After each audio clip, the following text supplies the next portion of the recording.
totally honest, out of ritual tradition, rhetoric. Yeah. It's easy for somebody to get up and praise and worship to try to excite people, to make them feel good and say, you know what, God can do anything. God can heal. God can deliver. But when you actually have to go through something, like to where you at your lowest, and then you say it, now you're saying it with confidence, knowing that like the good news is God will, instead of saying that God can, God will. Like, it changed my whole perspective about how much God can change you.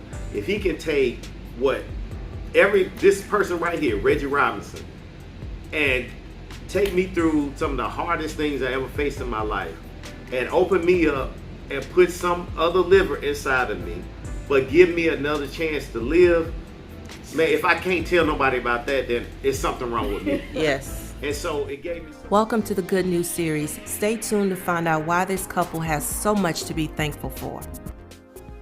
I am Reggie. I am Cami. And we're here to share our good news. I am Reggie Robinson. I was born and raised in Charlotte, North Carolina. Ooh.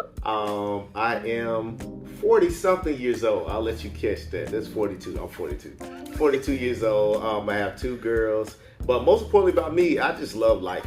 That's it. I love life, love making people laugh, enjoy life and all that. I'm Cami Robinson. I too was born in Charlotte, North Carolina, the Queen City. Yes, married to this great man, Reggie Robinson. I like making people laugh. I find joy in laughter, and I love doing audio, video, and making people laugh through our clips, through our radio, everything that we do. Ooh, we met in high school. I was a freshman, a great freshman in high school, and I met her. What high school? High school, South Mecklenburg High School. We met in JROTC. And she didn't like me. I was not a fan of Reggie. She didn't like me at all. I was not. So how we got together, only God knows. Only God. Because at first she could not stand me at all. She didn't even want to be at the school. I did not. She wanted to go to school her family went to. But, over the years we became close friends. She even laughed at me when my girlfriend not broke up, but somehow that might have been God saying that she was the one. Probably. So, Kev, I want to go to you. Okay. What was it about Reggie that you didn't like initially? Well, when we first got to high school, he was extremely immature. He cackled loudly about everything. And he was one of those guys that liked to make fun of people. And, a lot of people didn't respond, but I guess I'm just different. Yeah, you was the only one. Yeah, so every time, he would make jokes about people, he tried me that one good time. And then, he was like, so she said stuff back. So every day, we went back and forth every day. But he became a good friend, and then after high school, we reconnected when we were in college, different colleges, but we reconnected during the break and started calling each other, and then we started dating shortly after that.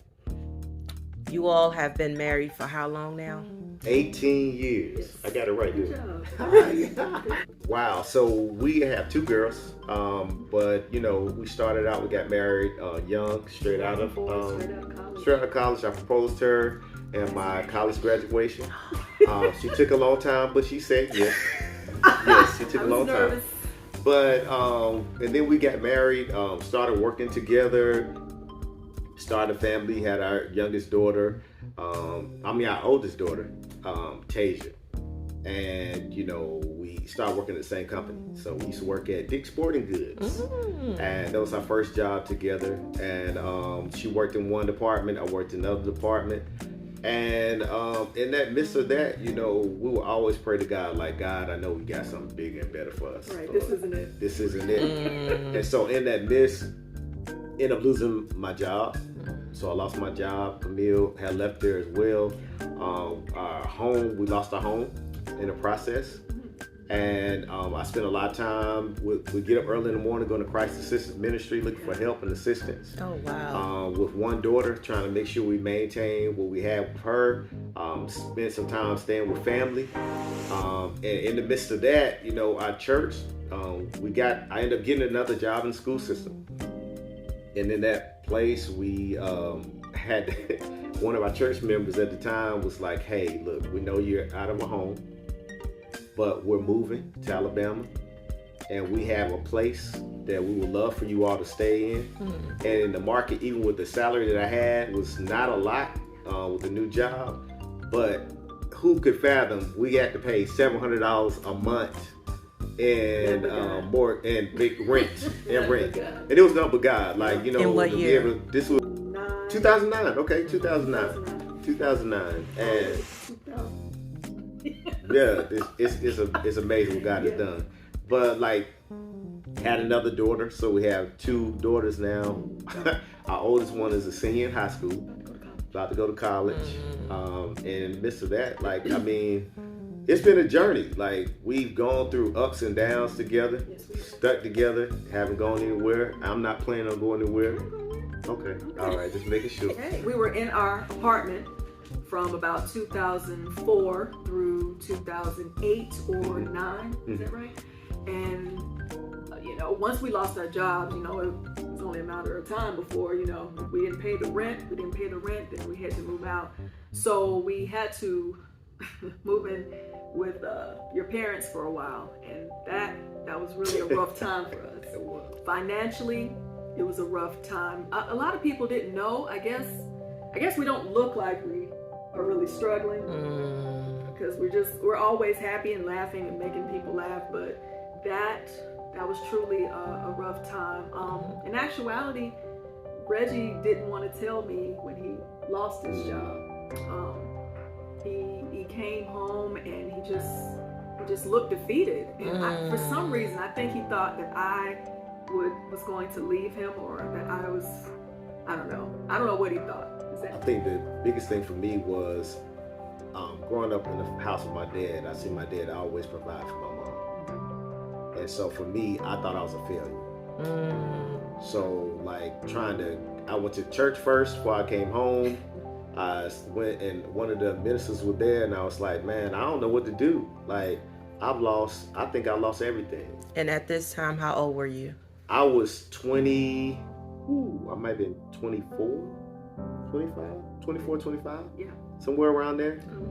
And so for me, just the fact of having a wife, having a child, and I take the responsibility of providing, like, very seriously. Like, and so at that young age, I'm like, man, everything's over. What am I going to do?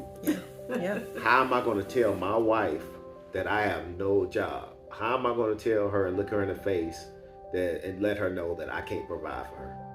And I think that was the main thing that hurt me on the inside. But the fact that she was like, we're going to be okay, changed everything in my life, that I knew I was with the right one. I just remember saying, God's got us. Like, I mean, this is not what you're supposed to do anyway. This is not what we're supposed to be doing as our careers. So I don't know.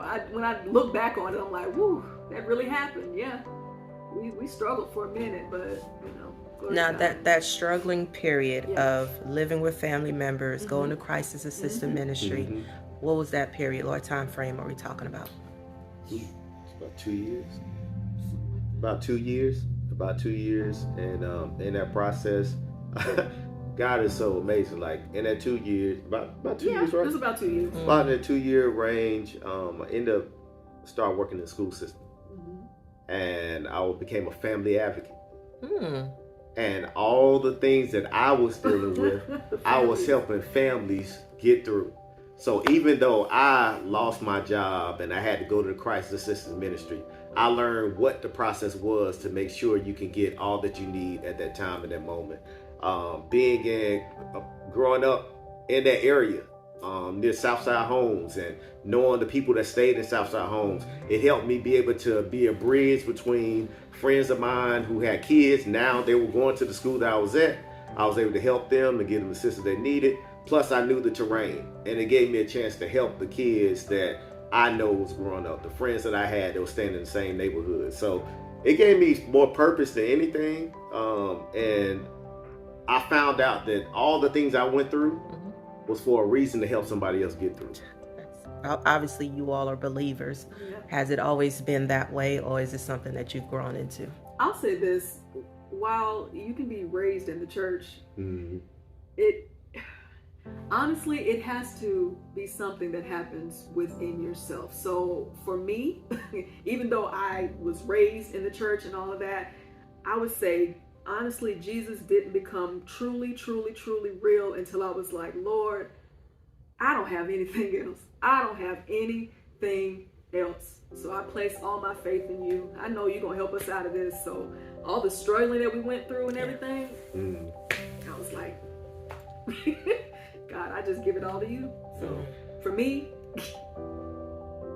God's just everything. And so I'm grateful for all that he's brought us through and continues to take us through. Yeah. Continues. What about you? I think that's about the same. I mean, like, my dad's a pastor. I'm a PK. And you know what they say about PKs, yes. Some of it is true. Not all of it, but some of it is true. I'm not going to say that, but I'm just going to say that some of it is true. But I would say this. I think I tried a lot of different things. I went to neighborhoods and hung around places where my family would not be. And I tried things that other people in my family wouldn't try. And it was because I was trying to find purpose. Wow. And so in that, I attached my purpose to actions that were not becoming of who I could be. But in every situation I was in, I was always like, my buddies would be like, Reggie, when we go here, I don't think you need to go with me. So They knew better. Nah, bro, you got to stay at home today. Now, let me ask you this. Why did they say that? Because you were a PK, or because they saw a different calling on you? They saw something different on me. And I think, we still hang out together, still with my friends. I think that's one of the greatest things is like, even though you may have different paths, you still supposed to be the light. And so I think there's so much that my faith has increased to where I can help them build their faith and their trust in God. And so I think my faith has gotten stronger through my tests and my trials. And I think a lot of times we think faith is only those times when, okay, well, I just got this great job. Right. I got this great, whatever that is, that house, I just got this house. But those is just the evidence of God showing up. But your faith is in that trials, through those tribulations. Can you still withstand the storm? That's where the faith comes in. That's good. I am an artist and also a worship leader here at the church that I attend. And, everything else. Writer. Well, let me say this. Artist, can you go a little bit digger into that? Okay, so I'm a praise and worship leader. And I do music. So I sing. I'm an artist that sings. So I sing gospel music.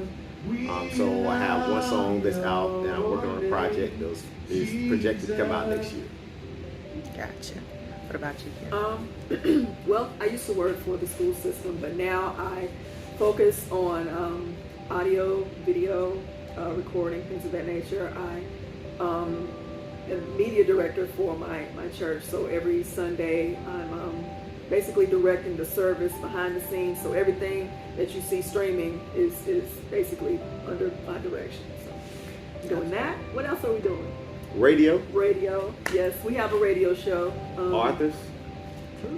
Well, tell us about the radio show for a moment, and then we'll go into the Okay. The name of our show is The Drive at 5. So at 5 o'clock, WOGR 1540 on the AM dial.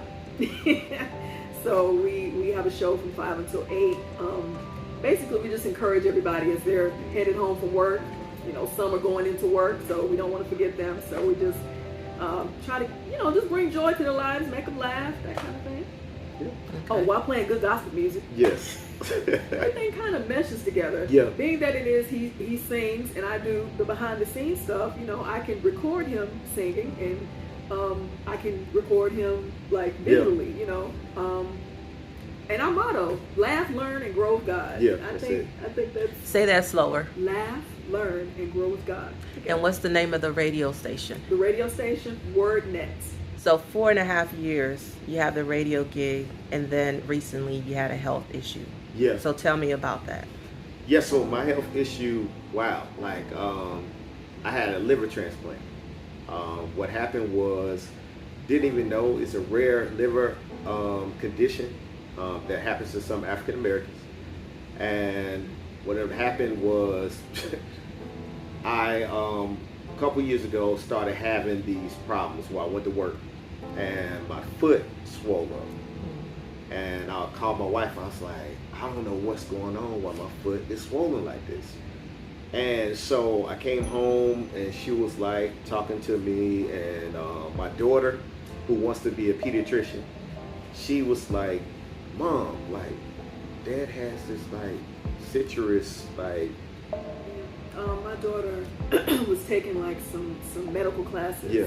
And she said, one of the symptoms, if you have an issue with like your liver or certain organs, you have a citrus smell in your breath, I'm concerned about Dad. And I'm like, what could that mean? Well, it turned out he had primary sclerosis and cholangitis? Yeah, cholangitis. Primary sclerosis cholangitis, PSC. And it's a rare liver disease, like you said. So he had cirrhosis of the liver. Usually people think, it's from alcohol and things of that nature, but, we don't drink and that kind of thing. And it's just something that happened that we had no idea could even be a situation for us. But. And then with that happening, I think what I went through a lot. Yeah. Mentally, emotionally, physically, like we're like losing hair, losing a lot of things, couldn't breathe. End up having to go into the hospital because I had fluid in my lungs, and I could barely breathe. His eyes turned yellow. And I went through all this process, and it's crazy. Like all this was going on, but God still was showing up. At this point, you are now working in ministry. You have your first single out. Yep. Just talk about that whole thing, because it sounded like it was an interruption to what was currently happening. So like, I had just started a new job, and I'm able to bring in enough money to be able to support my family. We buy a house all at the same time during COVID. So start a job, also have a new home. God bless us with a car, and then boom, all this stuff started happening all at one time. Feet started swelling.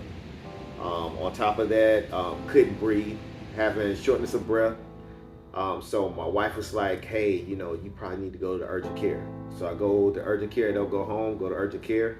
Talk to them at urgent care, and the first thing they're like, "Who's your primary care?" Oh. Like, I think you really need to schedule an appointment with your primary care.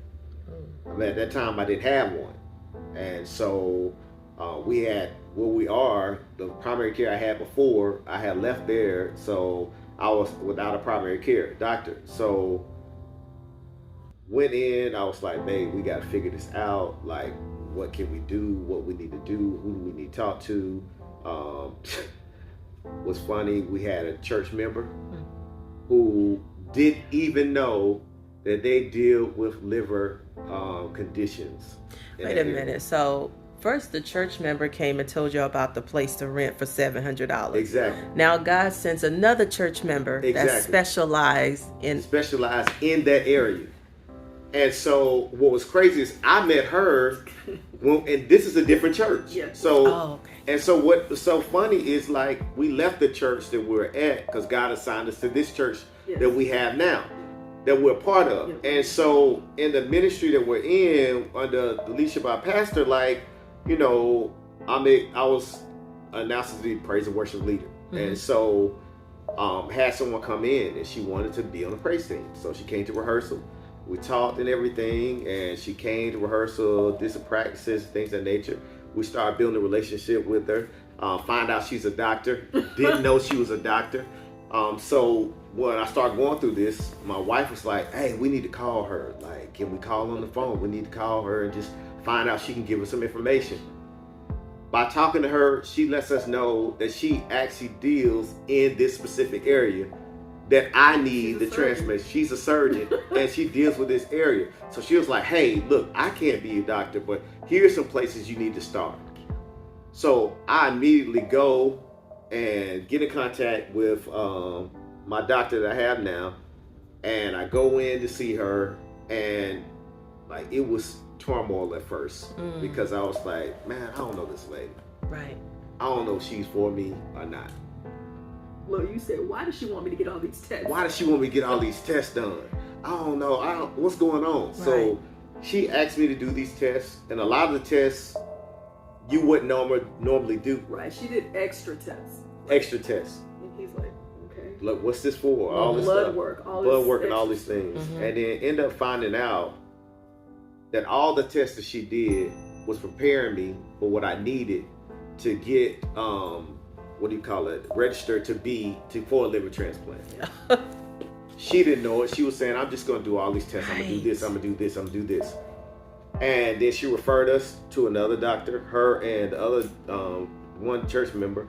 She referred us to the doctor that I had, who's a specialist in that area. And this is how crazy God worked. So I called him, this is during COVID. Mm-hmm. So we called him, so you can't just go in to get seen by a doctor. So what happens is one of the nurses calls on the phone. She's like, hey, what's your name? I'm like, Reggie Robinson. I'm like, I need to see the doctor. So can you please help me? And she gives her schedule and everything. And then she hangs up. At least 3 to 5 minutes later, she calls back. She said, what did you say your name was? I said, Reggie Robinson. She was like, do you go to Greater Works Center? I said, yeah. She said, you the praise and worship leader, right? I said, yeah. She said, I'm a member of the church. I'm going to make sure you're going to be seen. I don't want you we got to take care of our praise and worship leader. And that let me know that I was in the right place. Yes. And so it did something different to me. Like, I'm like, God, in the midst of this, I know I'm going to be okay because you keep setting things up. Like, even in my unbelief, you let me see that you still care. That's good. So in that process, like going to her and then going to see the doctor, and the doctor's like, hey, how do you know her? I was like, well, she's one of my church members. He was like, well, she's my best nurse. So I know I'm going to take care of you. I got to take care of you. Wow. And through that whole process, was able to get a liver transplant in the midst of a year, which is unheard of. Right. Right. It's a list. It's a list. And so because he said I was healthy and I had other great signs of everything, I was able to get a liver transplant. And the crazy thing, how that worked, the week before that, I couldn't breathe. Couldn't breathe at all. I was struggling breathing. Couldn't breathe. And in the midst of that process, I had to go in and they had to drain fluid out of my body. And just to see all the stuff come out and all the things that was happening. And I was at the brink of giving up. And that night they called around 1 or 2 o'clock in the morning. 1 or 2 o'clock in the morning on the phone. I just had to be on standby. And they said, hey, can you come in the hospital tonight? We have a liver flying in from Alabama. Flying in from Alabama. And wow, it hit different. Yeah. And so we get up, we get everybody in the room, my kids as well, mother-in-law as well. We all pray. And we're like, well, we're going to trust God. So we're going to pray about it. We pray. I get in the car. My wife takes me to the hospital. It's on, what day was that? July 3rd? July 3rd, 7-3, which blow my mind, 7-3. And, God's perfection and all these things, the Trinity, all these things coming up in my mind. I'm like, okay, God, okay, you showing up, you doing this. I said, okay. So we get in, we go in there, and the doctor's like, hey, we're going to go ahead and get you into surgery. And I'm in the hospital, go in for surgery, come out of surgery, and I'm immediately put in ICU. And in the ICU. They had this thing on my face where I'm like, oxygen is like controlling my breathing and things of that nature. And I wake up and I see my wife on my left side. And I was like, I can't say nothing with my mouth, but I'm like telling them to like get this off my face. I can breathe. Like, I just hear God telling me I can breathe on my own. And they're like, no, we can't take this off. We can't do that. We can't do that. I'm like, no, I can breathe, but I can't talk. And I'm pantomiming. He had mittens on his hand. They have these mittens on my hands, so I couldn't use my hands. I couldn't do all these things. And my wife is like interpreting everything I'm saying. That's how crazy it is. I'm not physically talking, but she's saying exactly everything that is coming out of my mind.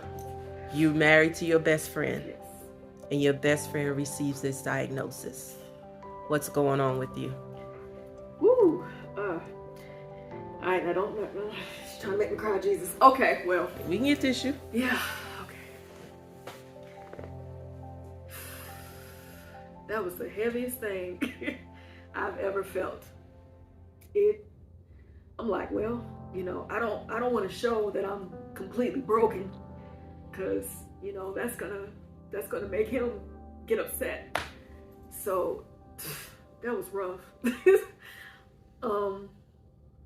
I don't know, day by day, I just prayed so hard. I broke down many times, not in front of you, but I broke down so many times. That was so tough.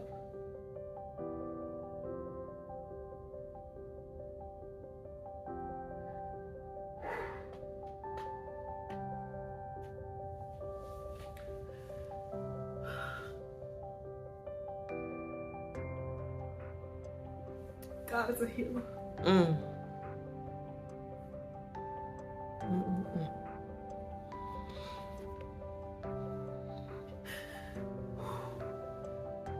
God is a healer. And I'm just so grateful for what he's done. Whew. I'm just so grateful. I saw my husband at his lowest. But I mean, when he just snapped back, like, I feel great, let me up out of here. That's how he was acting. Like, after you get a transplant, you're supposed to be in the hospital for quite some time. He got out 7 days later. They threw him out of ICU, what, 3 days? 3 days. 3 days they threw him out of ICU. 7-3, and you got it out 7 days later. Yep. Got out of ICU 3 days. He was out of ICU in 3 days. You know, full 7 days, they were like, okay, go home. Yeah. So I'm just so grateful. That was tough. And you know, I like to act like I'm a bulldog all the time. You know, I'm one of these, huh? Right. I'm not gonna cry. But yeah, I'm so grateful to God for all that he's done and all that he's doing, because I saw my husband struggle so much, but his faith the whole time. He was singing in the hospital. Look, to the staff, they're supposed to be taking care of him, right? But they're all coming in, sitting around, listening to him sing gospel music up and down the hallway. Still ministering. Just still ministering. Look, he got stuff in his arms and everything. He's playing his guitar, singing. Still ministering. Did at any point you all question God? Oh yes. Absolutely. 100%. Absolutely. Like, why me? Yeah. Let's talk about that. I think for me, like, the first thing I said was cirrhosis. God, I don't even drink. Last time I touched something, the drink was when I was in college. Last time I smoked something, even though we don't talk about that. Last time I did that was in college too. And it's like, I'm like, God, how can this happen to me? Like, why would you have this happen to me? Out of all the things that could have happened, my liver, like, out of all things. And I questioned God. I'm like, God, I got too much to do. You told me I have so much to do. Why would you choose me? Why this? Like, if anything, let it be something that I'm doing. Right. that you hit me or put me in that area, something I'm doing in that area. But it like, in the midst of that, it made me stop acting like as if I'm not worth going through a trial. But I want you to touch on praise and worship leader, artist. All of that is visual. Yeah. So your appearance is now being under attack. It's All being day. altered. All day. So talk about that feeling, seeing yourself change and can't control it. I hated myself. I So didn't tell like me way what I the looked. changes was going on So in the you. changes were my physically, my body changed. So my eyes changed. People could see my eyes. They could see that something's wrong with my eyes. My skin complexion was like He looked almost green. green. Like my Yeah. body was looking totally different. Body language. I was putting on weight. I went from 185 to 205 in a matter of 2 weeks. Wow. Because of carrying fluid. Trying to talk to people, I have to take deep breaths just to say a whole sentence. He sang through that. Singing through this, no one Imagine knowing. like you can't really breathe the way you're used to breathing, and he would sing anyway. And I knew that he was struggling, but like the rest of the church didn't know. He just kept moving, just kept praising. Even in the midst, he just kept praising. But I think that was the only thing I knew I still had, Yeah. Was your voice. was my voice. I didn't have the physical appearance that I'm used to, that I love about myself. All those things went away. But all I had that gave me life was singing. So although I questioned God, he didn't take my voice. It gave me more trust in God than I ever had before. It's one thing for people to say that, you know what, God can bring me through. It's one thing, like I used to, just out of ritual and tradition. Yes. Just to be totally honest, out of ritual and tradition, rhetoric. Yeah. It's easy for somebody to get up and praise and worship to try to excite people, to make them feel good and say, you know what, God can do anything. God can heal. God can deliver. But when you actually have to go through something, like to where you at your lowest, and then you say it, now you're saying it with confidence, knowing that like the good news is God will, instead of saying that God can, God will. Like, it changed my whole perspective about how much God can change you. If he can take this person right here, Reggie Robinson, and take me through some of the hardest things I ever faced in my life, and open me up and put some other liver inside of me, but give me another chance to live.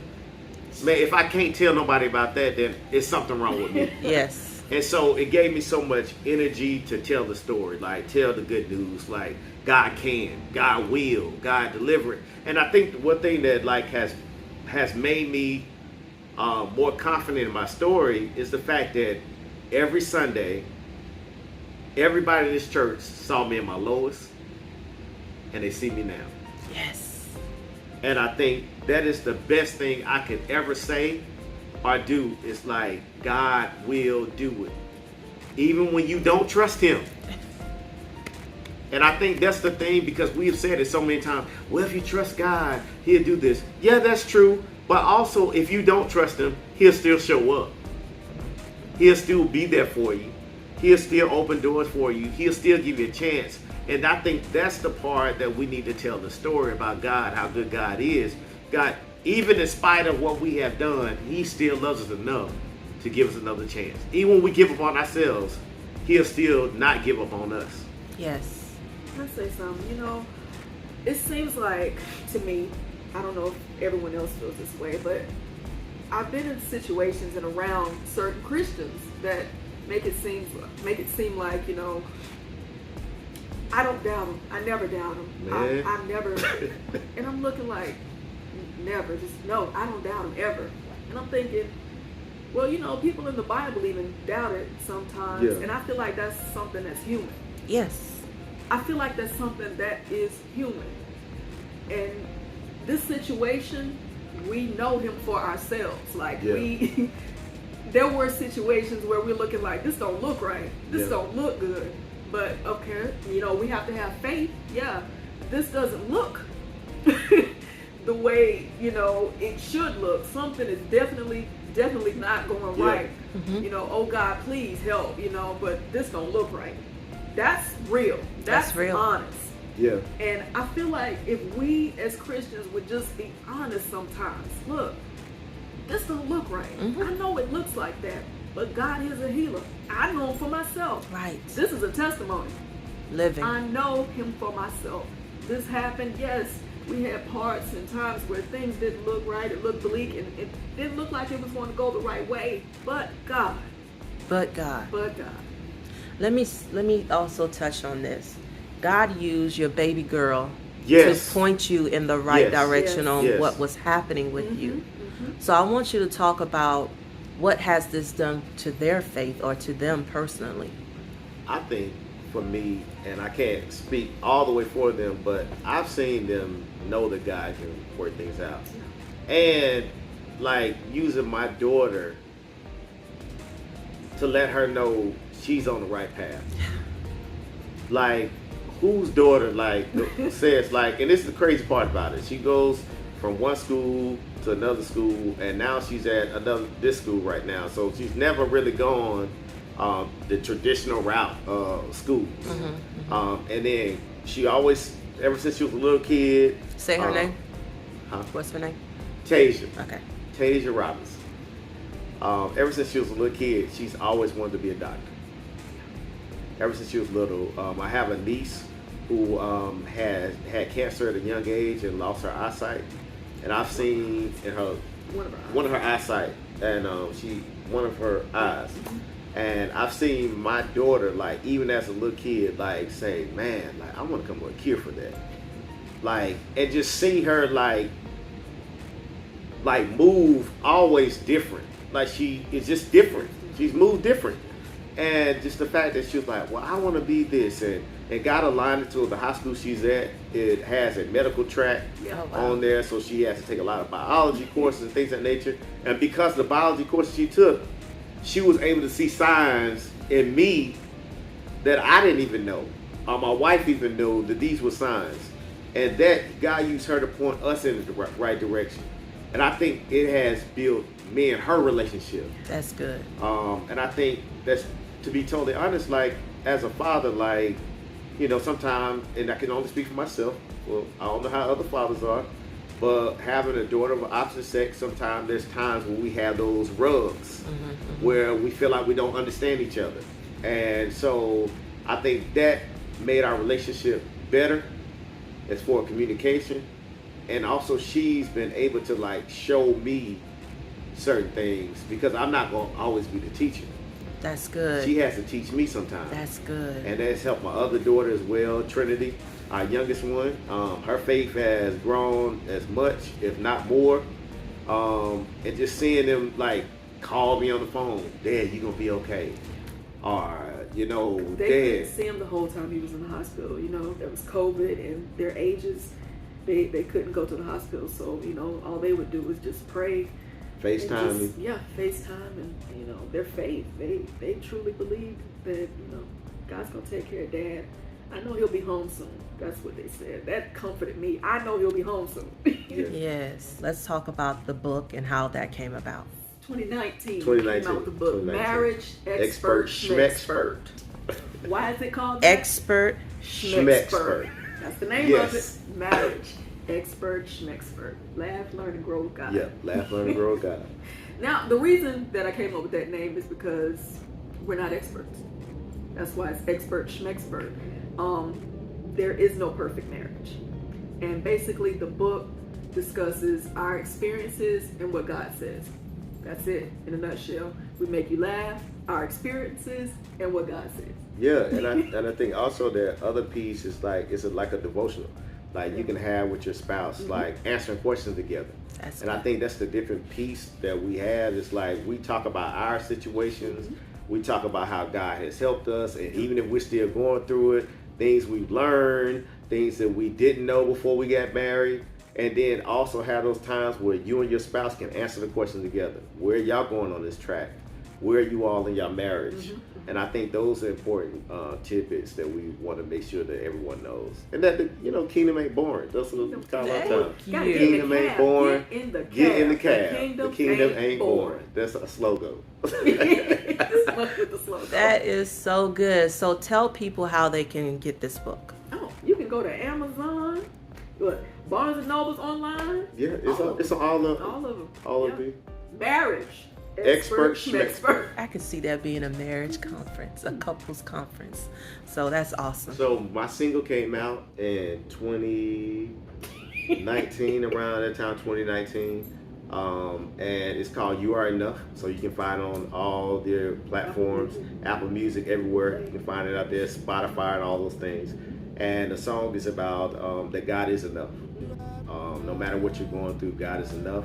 He's able to do exceedingly abundantly more than we can actually think, because the power that works within us. And that's funny because that song God gave me when I asked my wife, I was like, babe, hey, I think God wants to buy a guitar.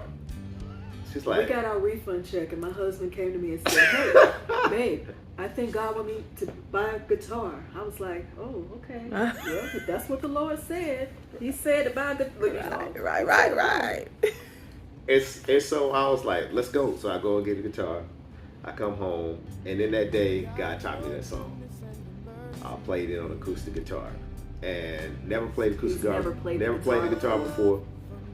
And God gave it to me right then and there on that at that night, and then was able to put the song out.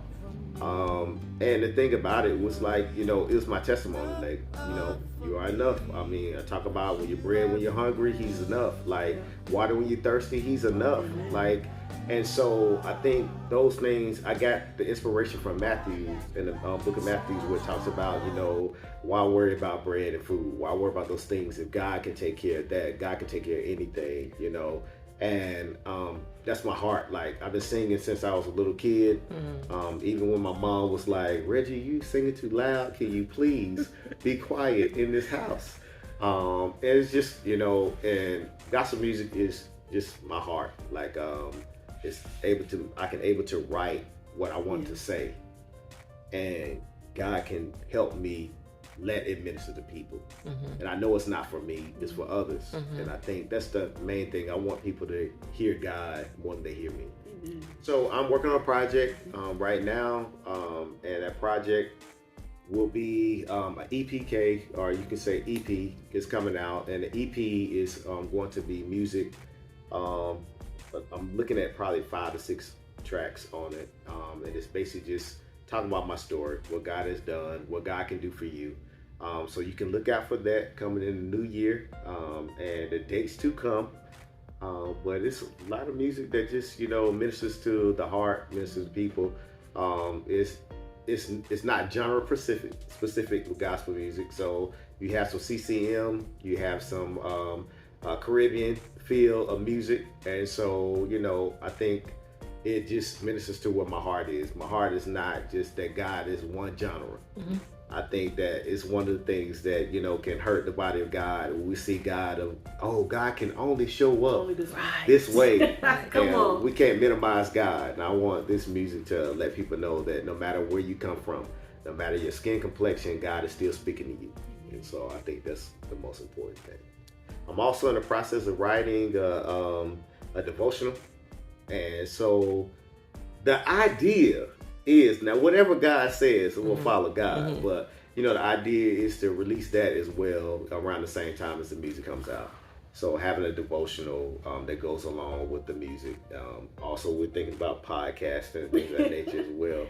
But I think the most thing is just trying to package things together to where people can hear God in 2 different environments, from music to also devotional. And the devotional tells more about my liver transplant, my story, and then also walking with God and everything else.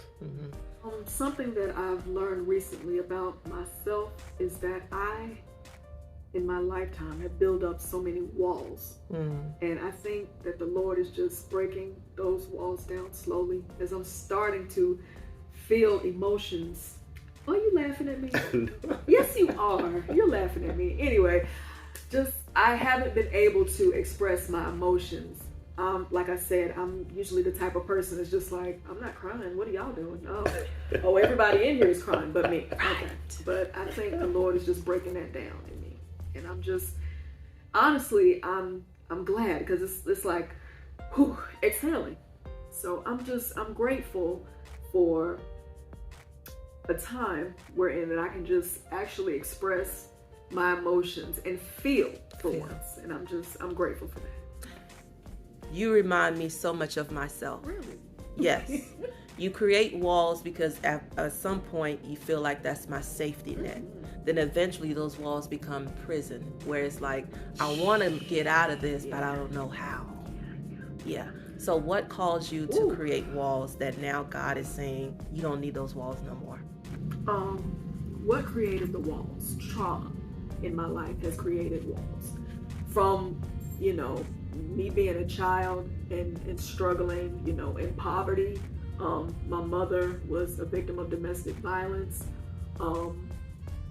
Just so many things. Just being taught independent. You don't need anyone else has created all of these walls, which I'm actually writing a book about that. But yeah, that's what's created me. Look, the walls. You say I'm inside of a box, but I'm coming out of this box.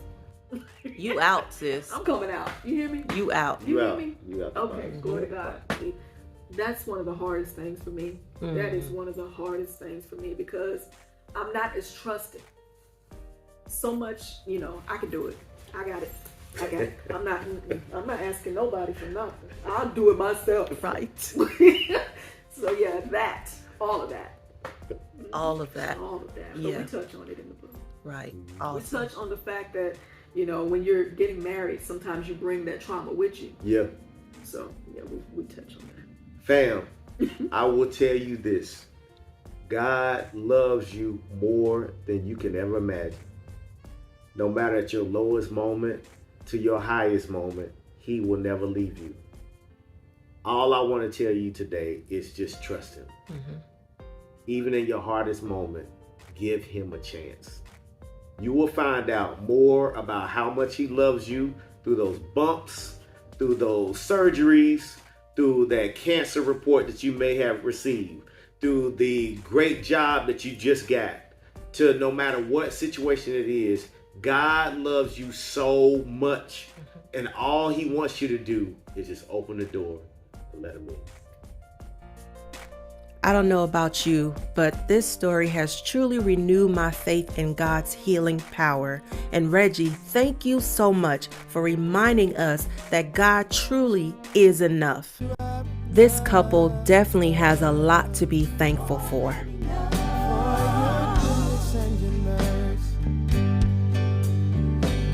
Your goodness and your